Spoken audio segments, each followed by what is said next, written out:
Everyone, ഇന്ന് എഡിൻബ്രയിൽ ഞങ്ങളുടെ last day ആണ്. ആൻഡ് സോ ഞങ്ങൾ ഇന്ന് പോകുന്നത് കാൽട്ടൺ ഹിൽസ് എന്ന് പറയുന്ന പ്ലേസിലാണ്. നല്ല വ്യൂ ഉള്ള ഒരു പ്ലേസ് ആണ്. ഒരുപാട് നടക്കാനുണ്ട്, ബട്ട് ട്രസ്റ്റ് മീ, ഇതിലെത്തിച്ചേർന്ന് കഴിഞ്ഞാൽ വർത്തിട്ടാണ്. ഇവിടെ കുറേ മൊണ്യൂമെന്റ്സ് ഉണ്ട് കാണാൻ വേണ്ടിയിട്ട്. കയറി ചെല്ലുമ്പോൾ നമ്മൾ കാണുന്ന മൊണ്യൂമെന്റ് ആണ് നെൽസൺ മൊണ്യൂമെന്റ്. പിന്നെ ഇത് നാഷണൽ മൊണ്യൂമെന്റ് ആണ്. ഞങ്ങൾ അവിടെ കുറച്ചു നേരം നിന്ന് ഫോട്ടോസൊക്കെ എടുത്ത്. ഇത് ഡഗൾ സ്റ്റീബോർഡ് എന്നാണ് പറയുന്നത്. ഇത് വേറൊരു മൊണ്യൂമെന്റ് ആണ്. അങ്ങനെ കുറേ നേരം ഞങ്ങൾ അവിടെ എല്ലാം ചുറ്റി കറങ്ങി എല്ലാം ഒരു റൗണ്ട് അടിച്ച് എല്ലാം ഒന്ന് കാണുകയൊക്കെ ചെയ്തു. നല്ല രസമുണ്ടായിരുന്നു. നല്ലൊരു എക്സ്പീരിയൻസ് ആയിരുന്നു. എൻ്റെ ഏറ്റവും വലിയൊരു ആഗ്രഹമായിരുന്നു ഒരു സൺസെറ്റ് ഫുൾ ഇങ്ങനെ ഇരുന്ന് കാണാമെന്നുള്ളത്. അത് പിന്നെ നമ്മൾക്ക് ഇഷ്ടമുള്ള ഒരാളുടെ കൂടെ ഇരുന്ന് കാണുമ്പോൾ കുറച്ചും കൂടെ റൊമാൻറ്റിക് ആവും അല്ലേ.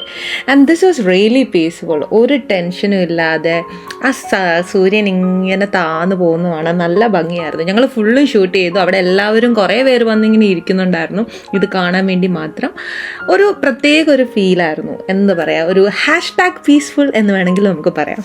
നിങ്ങൾക്കൊരു കാര്യം അറിയാമോ, എനിക്ക് ഈ സാധനം നാഷണൽ മൊണ്യൂമെൻറ്റിനകത്ത് കയറാൻ പറ്റിയിട്ടില്ല. ഇതിന് മേളിക്കൊക്കെ വലിഞ്ഞു കയറണമെങ്കിൽ നല്ല പാടാണ്. ഞാൻ അത് ക്വിറ്റ് ചെയ്തിട്ട് താഴെ നിന്ന് മാത്രം ഫോട്ടോ എടുത്തത്.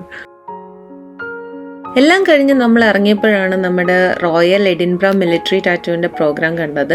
ലാസ്റ്റ് വീഡിയോയിലല്ല, ഞാൻ അതിന് മുന്നത്തെ ഏതോ വീഡിയോയിൽ ഞാൻ പറഞ്ഞിട്ടുണ്ടായിരുന്നു നെക്സ്റ്റ് ടൈം ആക്ച്വലി ഇത് ടിക്കറ്റ് ബുക്ക് ചെയ്ത് ഇവരുടെ ഈ പ്രോഗ്രാം കാണാൻ വരണം. പല രീതിയിലുള്ള ബാൻഡ്സും ആ മിലിറ്ററിയുടെ തന്നെ അവർ കണ്ടക്ട് ചെയ്യുന്ന ഒരു പ്രോഗ്രാമാണ്.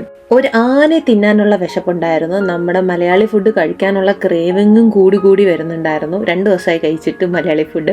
സോ ഞങ്ങളൊരു ഫ്രണ്ടിനോട് വിളിച്ച് ചോദിച്ച് അവരുടെ കയ്യിൽ നിന്ന് റെഫറൻസ് എടുത്തിട്ട് ട്രാം എടുത്തിട്ടാണ് അങ്ങോട്ട് പോകുന്നത്. ഞങ്ങൾ ഓർഡർ ചെയ്തത് കാന്താരി കപ്പ വിത്ത് ബീഫ് ആൻഡ് മന്തി. ഒരു രക്ഷയില്ലായിരുന്നു.